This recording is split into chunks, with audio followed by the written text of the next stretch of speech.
ஆச்சி மசாலா. எந்த சமையலும் ருசி தேடும் ரகசியம். 20 ரூபாய். திருப்பரங்குன்றம் தீபத்தூண் விவகாரத்துல தமிழக அரசு உச்சநீதிமன்றத்தில் மேல்முறையீடு செய்ய இருக்கிறதா தகவல் வெளியாக இருக்கிறது.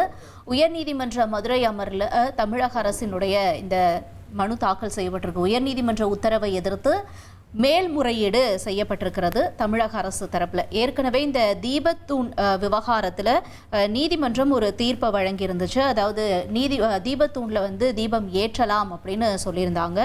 இதை எதிர்த்து இப்போ மேல்முறையீடு செய்யப்பட்டிருக்கிறது உச்சநீதிமன்றத்தில். மாரிச்சாமி இதனுடைய விவரங்களோட இணைஞ்சிருக்காரு. மாரிச்சாமி வணக்கம். இப்போ இந்த விசாரணையில் என்ன நடந்தது, மேலும் தகவல்களை நீங்கள் சொல்லலாம்.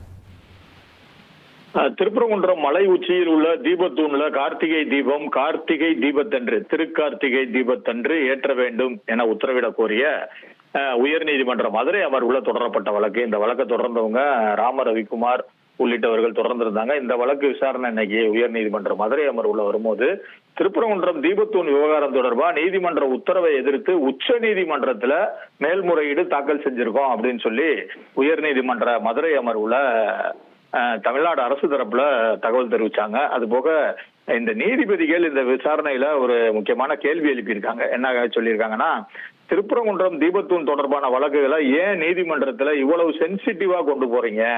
சென்சிட்டிவா மனுதாரர் வழக்கறிஞரும் சென்சிட்டிவா பேசுறாரு, அரசு தரப்புலையும் சென்சிட்டிவா வச்சிருக்கீங்க, சட்டம் ஒழுங்கு பிரச்சனையிலையும் சென்சிட்டிவா இருக்கு அப்படின்னு ஏன் சென்சிட்டிவா வச்சிருக்கீங்கன்னு கேள்வி எழுப்பியிருக்காங்க. இந்த வழக்கு பின்னணி பார்த்தோம்னா ராம ரவிக்குமார் உள்ளிட்ட மனுதாரர்கள் தர்கா மற்றும் அரசு தரப்புல உச்ச நீதிமன்றத்துல மேல்முறையீட்டு மனுக்கள் தாக்கல் செஞ்சிருக்காங்க. அதனால இந்த வழக்கு விசாரணைய 27ஆம் தேதி ஜூலை 27ஆம் தேதிக்கு ஒத்தி வச்சிருக்கு உயர்நீதிமன்றம் மதுரை அமர்வு. இந்த கார்த்திகை தீபத்தை தீபத்தன்று திருப்பரங்குன்றம் மலை உச்சியில தீபத்தூண்ல தீபம் ஏத்தணும்னு உத்தரவிட கோரி ராம ரவிக்குமார் உள்ளிட்டவங்க தாக்கல் செஞ்சிருந்த மனு. இதே கோரிக்கையை வைத்து பலரும் மனுக்கள் தாக்கல் செஞ்சிருந்தாங்க. இந்த வழக்கை விசாரித்த தனி நீதிபதி மலை உச்சியில உள்ள தீபத்தூண்ல கார்த்திகை தீபம் ஏத்தலாம்னு உத்தரவிட்டாரு. இதெல்லாம் ஏற்கனவே பழைய கதைகள் உங்களுக்கு தெரியும். தீபத்தூண்ல தீபம் ஏத்த போனாங்க, அதுல பிரச்சனைகள்லாம் வந்துச்சு. இந்த வழக்கு இன்னைக்கு உயர்நீதிமன்ற மதுரை அமர்வு நீதிபதிகள் சதீஷ்குமார், ஜோதிராமன் ஆகியோர் கொண்ட அமர்வு முன்பு வந்த போது உச்ச நீதிமன்றத்துல மேல்முறையீடு தாக்கல் செய்திருப்பதாக தெரிவிக்கப்பட்டிருக்கு.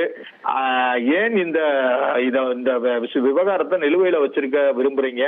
உத்தரவை நடைமுறைப்படுத்துவதில் என்ன சிக்கல்? இப்படி போன்ற கேள்விகள் எல்லாம் எழுப்பின நீதிபதிகள் அரசு தரப்பிற்கு அது நோக்கமல்ல, அரசு தரப்புல பதில் சொன்னாங்க, அது நோக்கமல்ல, அதாவது இதை சென்சிட்டிவா வச்சிருக்கணும், நிலுவையிலேயே வழக்க கொண்டு போகலாம் நோக்கமல்ல, 100 ஆண்டுகளாக நடைமுறையில் இருப்பதை தொடர்வதா, புதிய முறையை தொடர்வதா என்பது குறித்து முடிவெடுக்க வேண்டும் என்று தெரிவிச்சாங்க. ராம ரவிக்குமார் உள்ளிட்டோர் தரப்புல தர்கா தரப்புலையும் அந்த மேல்முறையீட்டு மனுக்கள் தாக்கல் செய்யப்பட்டிருக்கிறதா சொன்னாங்க. அதை வச்சு இந்த வழக்கை ஜூலை 27ஆம் தேதிக்கு நீதிபதிகள் ஒத்தி வச்சு உத்தரவிட்டிருக்காங்க. உங்களோட தகவல்களுக்கு நன்றி மாரிச்சாமி. திருப்பரங்குன்றம் வழக்குல உச்சநீதிமன்றத்தில் மேல்முறையீடு செய்ய இருக்கிறதா தமிழக அரசு தரப்புல இருந்து ஒரு தகவல் வெளியாக இருக்கிறது. விவரங்களை செய்தியாளர் மாரிச்சாமி விவரிக்க நாம கேட்டோம். ஆச்சி மசாலா. எந்த சமையலும் ருசி தேடும் ரகசியம். 20 ரூபாய்.